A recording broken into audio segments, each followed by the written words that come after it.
Good morning, I'm Dr. Reenu, and I had taken a discussion on the ill effects of binge eating and how the intermittent fasting can be beneficial for us, and the various kinds of food, that is the ill effects of the seed oils, that is the refined vegetable oils, and what is the importance of again switching to traditional modes of cooking, like having cooking more in ghee.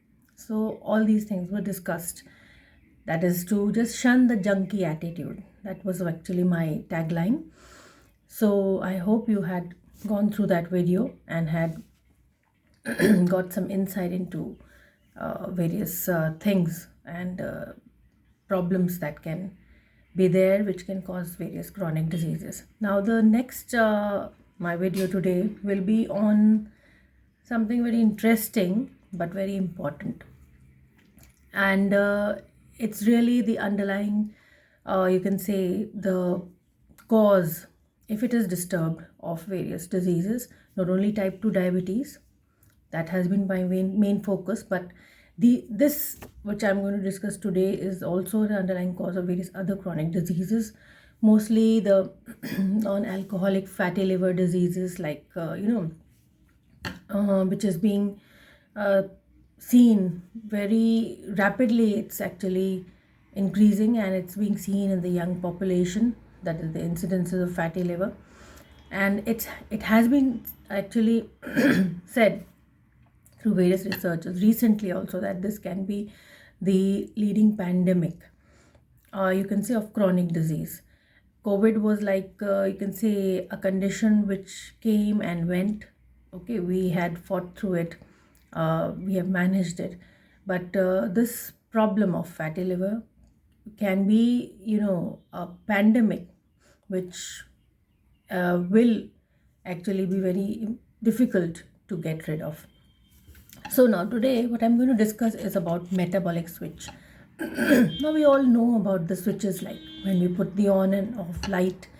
So that is actually a switch kind of condition, like when you're putting the light on, you're using the switch. So in that case, the similar way, we have a metabolic switch in our body.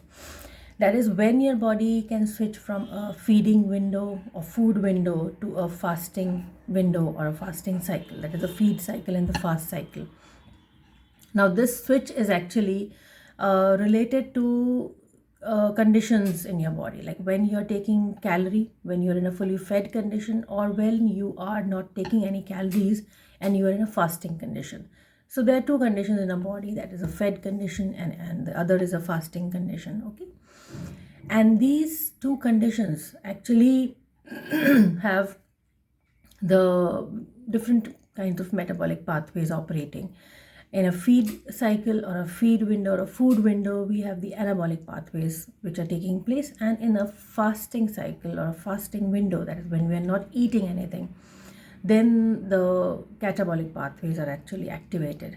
So this activation of anabolic pathways or catabolic pathways and a switching of a body from a fully fed condition to a fasting condition,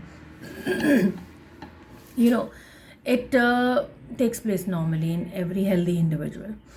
It's only when we disturb this cycle, we fail to operate properly this switch, we don't take care, then due to disturbances in the switching of feed and fast cycle and the anabolic and catabolic pathways, that results in the various chronic diseases. Okay, and the basic reason, the main underlying reason of this is overnutrition, taking excess of calories, and over a period of time becoming overweight and obesity. So when you're feeding your body again, you're actually keeping the feedings switch on every time, most of the time, then that can result in disturbances in the feed window and the food, you can say, the fasting window, and the body will not be able to switch from anabolic to the catabolic pathway, or you can say it will not get time for the catabolism of the various calories we have actually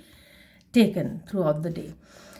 Now, we consider normally that we actually have a food window of about 10 to 12 hours. That is when you start your day, from breakfast to lunch, then dinner, and a fasting, you can say, window of about 12 hours. Okay, and now what is happening is this fasting window is basically getting shrunken. It can be about 8 hours also, because the feeding window is increasing. We kind of continuously eat late at night till about 9-10 p.m., and so the body doesn't get that much space, or you can say the fasting you can say window to burn the calories. And the basic thing is the metabolism becomes quite slow at night. The sleep hormones come in play, so at that time whatever calories we have taken late at night will not be burned. Okay, so what is happening is that you are actually adding more kilos, you are adding more calories. So this is very important, that how much gap you're giving between the feed window and the fasting window.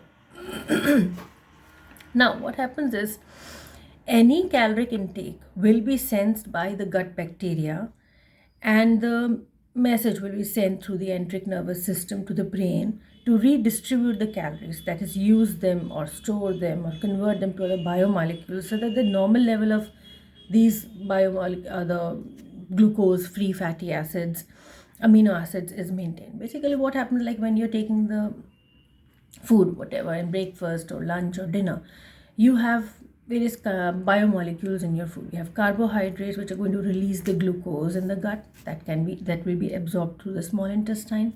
Then you have fat, which will be broken to free fatty acids. They will be actually packaged in certain molecules, transported to the circulation, where then a particular enzyme, which is known as the lipoprotein lipase, which will release the free fatty acids, and they can be used, or they can then be directed to our adipose tissue depots for storage. Then we have protein can be actually, the amino acids can be released and can be used for building other proteins, can be directed to build the muscle protein. So we have different components of various biomolecules which are released. So this is a kind of a surge which happens when you eat food. And when the gut bacteria come across the food, then through the enteric nervous system it sends signal to the brain. Okay, and the various hormones, they are activated, and basically in the feeding window, the hormone which is activated is insulin. Okay, so the message is sent to the pancreas. A kind of a biochemical system operates there, which releases the insulin in the circulation, and that insulin is basically very important for opening the gates for the, you can say, absorption or the intake of glucose in the cell, and then its processing. And in that process, what happens is the glucose is actually oxidized or used up, or can be stored in the form of glycogen in the liver. And if you're taking excess of glucose, the insulin will kind of channel, or you convert the glucose into fat, okay, through some particular or specific metabolic pathways. So what is happening is you are using the calories which you have taken, so you are using the energy. Okay, you're using the ATP in the diet, and what is happening is we are using the ATP, so we are actually increasing the amount of the compound which is formed from the conversion of ATP usage. So that is adenosine triphosphate. When you're using the phosphates, it will be converted to adenosine diphosphate, adenosine monophosphate. So you are actually increasing the level of adenosine monophosphate in the body.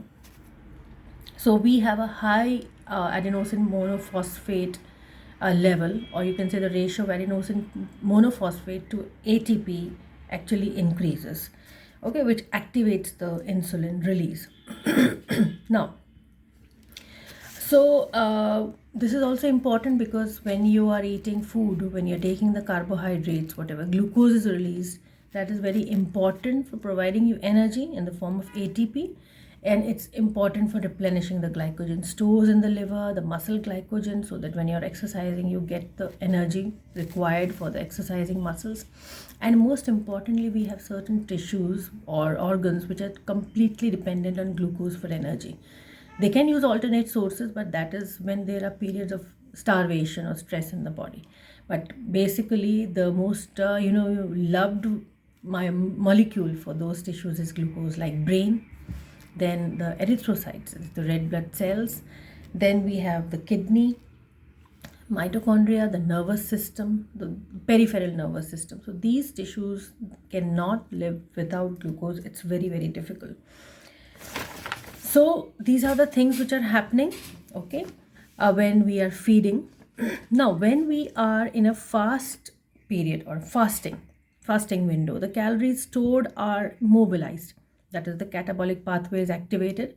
So here, actually, the message which reaches the brain is to secrete the glucagon, which is also secreted through the pancreas. So we have kind of three kinds of basically important cells in the pancreas: the alpha, beta, and the gamma. Alpha cells will secrete glucagon, beta cells will secrete insulin. So when we are in a fasting condition, the alpha cells will be activated to secrete glucagon, and the catabolic pathway will be activated, which will cause the oxidation of various biomolecules. Okay, that is fat, glucose, proteins. Fats will be oxidized, glucose oxidation will be increased, new glucose formation will also be increased. Whatever is actually happening is there is surge in the end products, or you can say the building blocks of these biomolecules. From fats, fatty acids are increasing; from proteins, amino acids are increasing; from carbohydrates, the glucose level is increasing, their oxidation is increasing. So the ATP level is going high. We are in a high energy state, and our mitochondria are working harder because they are getting this, you can say, the products of oxidation, which will be then channeled through the electron transport chain in the mitochondria, and then the ATP generation will take place. So in this metabolic switch, the mitochondria has a very important role to play. These organelles, or these you can say components present in the cell, they're very important for the oxidation process of the food. So more the food you're eating, more of oxidation will take place, more of mitochondria has to work to generate the ATP.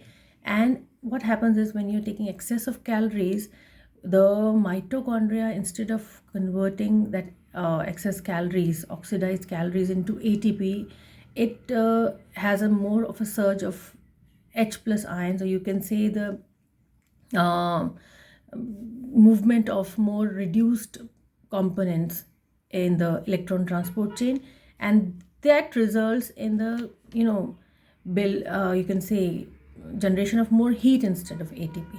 So basically the mitochondria, to a level that is you can say, normally when you're eating food, normally when you are having a normal food window, then the mitochondria will work in a normal way.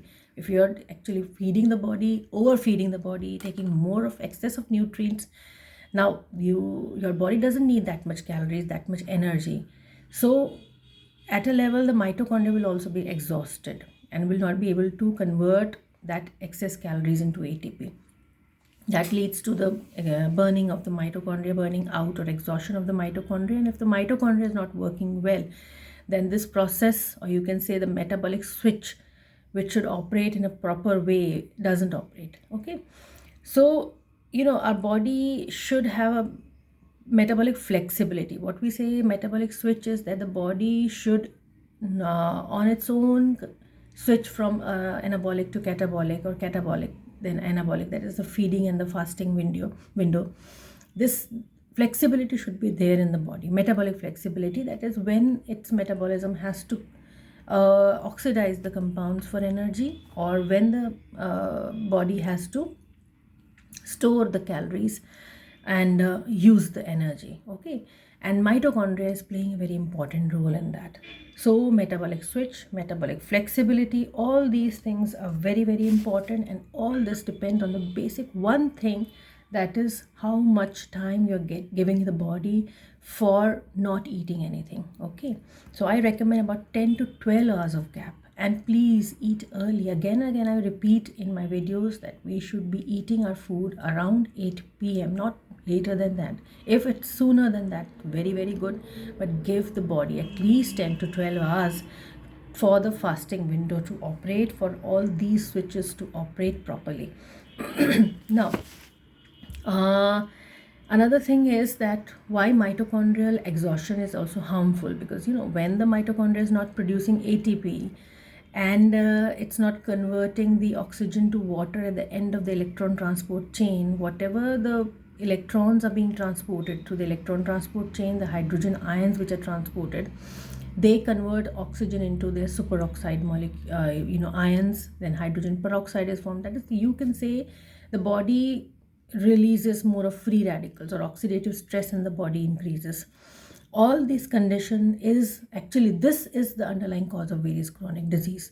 You are entering into a pro-inflammatory state where free radicals are more, oxidative stress is more, and this is happening because of overnutrition, overconsumption of calories, and this then leads to ultimately metabolic syndrome, then insulin resistance, other chronic problems, fatty liver. Okay, so the main issue is that you are not actually letting the mitochondria burn those calories normally. You are actually feeding more, and that is resulting in the inability of the mitochondria to oxidize them completely, and that results in the generation of various free radicals which will attack the membranes. Okay, another important thing is about a molecule.